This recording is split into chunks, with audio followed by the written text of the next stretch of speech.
mbote na bandandi nyonso ya Vision iti télévision, mbote na bino, mbote bisika bozwami. Toujours eza mosali na bino Cédric Alemba Liso Nzambe, coordonnateur polyvalent, présentateur, caméraman, journaliste ya Vision iti télévision.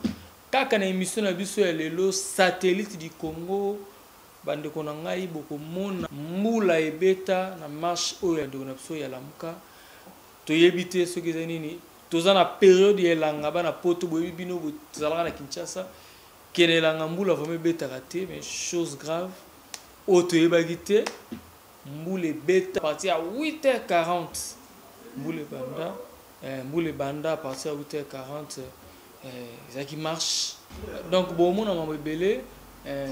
Merci d'abord à ingénieur Papi Moukalai,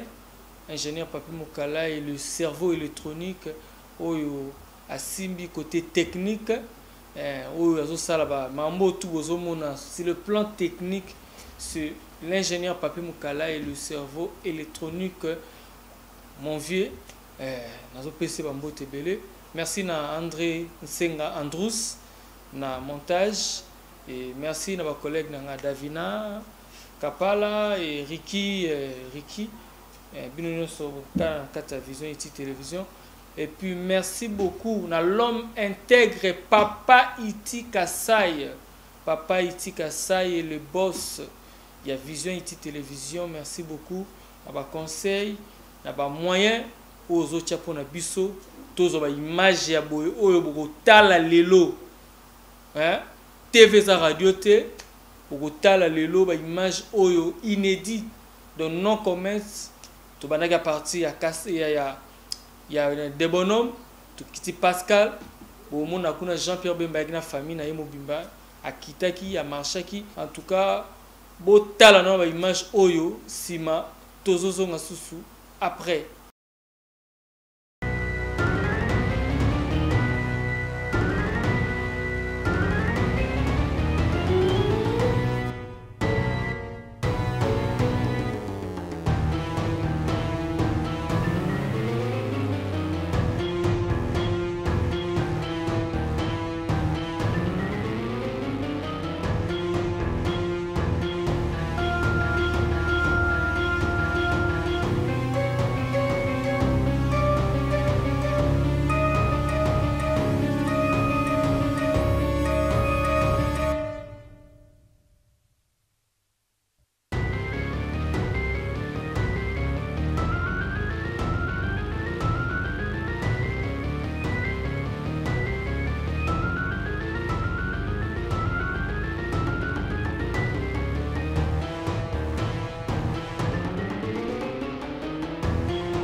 merci beaucoup botali image wana ezalaki Jean-Pierre Bemba Gombo oyo akitaki na Pascal bomonaki moko atambolaki pied na population nyonso ya Tchangu. Donc Tchangu lelo ezalaki vraiment tombé bana Tchangu bamonaki Jean-Pierre Bemba oyo amonana mwa kala azalaki et puis na temps moko ya concentration nous bobi Jean-Pierre Bemba depuis à la Kinshasa azalaka pena te na babiloko boye mais lelo akitaki na Tchangu pona roboya toujours likambo oyo ya Rosa Malonda. Donc Rosa Malonda ba Kinois ba Congolais ba lingi na bango yote. Ba Congolais ba lingi yote Rosa Malonda.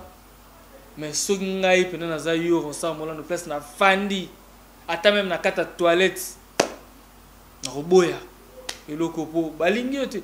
Mais na ebité Congolais eloba nango vient na biso boketu premier. O mboka nini bato bazanga soni. Hein? O mboka nini balingi yote papa kotika te biso za tendance moko te na vision iti télévision awa mais tendance na biso za vérité tendance na biso za vérité ndenge loba Gershom Mukendi donc journaliste a na couleur te azaka ni pour azaka ni contre mais yé parti pour les journalistes oh Gershom Mukendi lobaka ezaka la vérité. Et on a fait ce truc à l'embalé, on a eu son look à la vérité, où il est parce que auto moni lelo na seyambula Congolais a ini pour na boya kaka nomination to candidat to cause la présence ni à Rosa Malonda. Rosa Malonda et le tika ezalité. De le tika ezalité. Donc ngai étant que Congolais n'ont pas ce conseil et le go ça la tika. Soko tiki et osala bien. Et puis to suka wana te to continuer toujours car na satellite ya Congo toujours car na cadre kaka ya ko lukela no ba image ba ndeko to ya vision iti télévision to zwaki ba image ya ndeko Daniel Mbau wazali député mais ya lamuka to mona ki wana na université na Bongolo ndeko na Sembula oyo policier azo ko kanga honorable wazali député élu azo kangaye mais faut talbino wotala parce que TV za radio te policier azo na mundu ka boyabu portant liboso honorable en tout cas bandi kona so policier bo sala msala kitoko mais boyebaka faut yebaka batu boza bata service de sécurité faut yebaka o azanani c'est bien bon ndenge batinde bino ba ordre ba pesa bino bo benga na population mais wana za honorable fallait bozoye na ndenge moko o ezali pe bien pour et ça la peut bien quoi. Kangaki ndoko na biso Daniel Mbau et puis ba yako tika e ba yako lâcher akendaki na marche comme il se doit. En tout cas nazo pesa ba merci ebele na batu tout au bazar bazo s'abonner na vision iti bo s'abonner massivement bo s'abonner vraiment bo s'abonner na vision iti to ya pour nos vérité hein na vision iti télévision to ya kateo nana salaki boye bokota la kuneza yango te. Ah c'est la vérité, c'est la vérité. Les informations fraîches. Botali ba image wana tout botali na yebi ke il faut commenter exact quoi parce que biso ezaka la vérité. Botali en tout cas merci bo landa image et puis tozozonga sous après. Merci botali ba image nyonso to sali bino na mkola lelo. Tout ça, marche à Jean-Pierre Bemba. Tout ça, image honorable Bakangaki, honorable Daniel Mbau. En tout cas, vous allez scotcher, vous abonner toujours na vision iti télévision où ils allaient chaîne nabino ya vérité, où ils allaient chaîne où ils tchaka ba mwanzate, où ils allaient chaîne où ils tchaka ma solo. Merci beaucoup na mon boss papa Iti Kasai. Merci na moyen pe merci na nous aussi la pour na biso. Pour toujours Moussale Keliboso. Merci l'ingénieur Papi Moukalai. Merci à André Androus. Ezaki Bongo de Cédric Alim Bali Sanzambe. La PC, merci à la Potonios Trésor qui est mon pote en direct allemand. Mbambo Tebele. Igemu Managresse. Bambo Tebele. Achondongala na Dubaï. Achondongala mon vieux. Merci beaucoup. S'abonner toujours à la vision et télévision. Francine Donga la Pena na Paris. s'abonner massivement na Vision Iti Kasai. Hervé Koukou, autant Kabasele, hein, autant Kabasele na France, Bambote Belé, sous na Mami Bouanda partie États-Unis, Lidi Poutou, moi c'est Pembe, na États-Unis, Bambote na yo, beau s'abonner toujours na Vision Iti, vous n'allez jamais déçu, na Pessi, tout Bambote, vous en Arabiso, beau s'abonner toujours na Vision Iti Télévision, merci. Bye, tokutani na information mususu ya mboka na biso. Bye.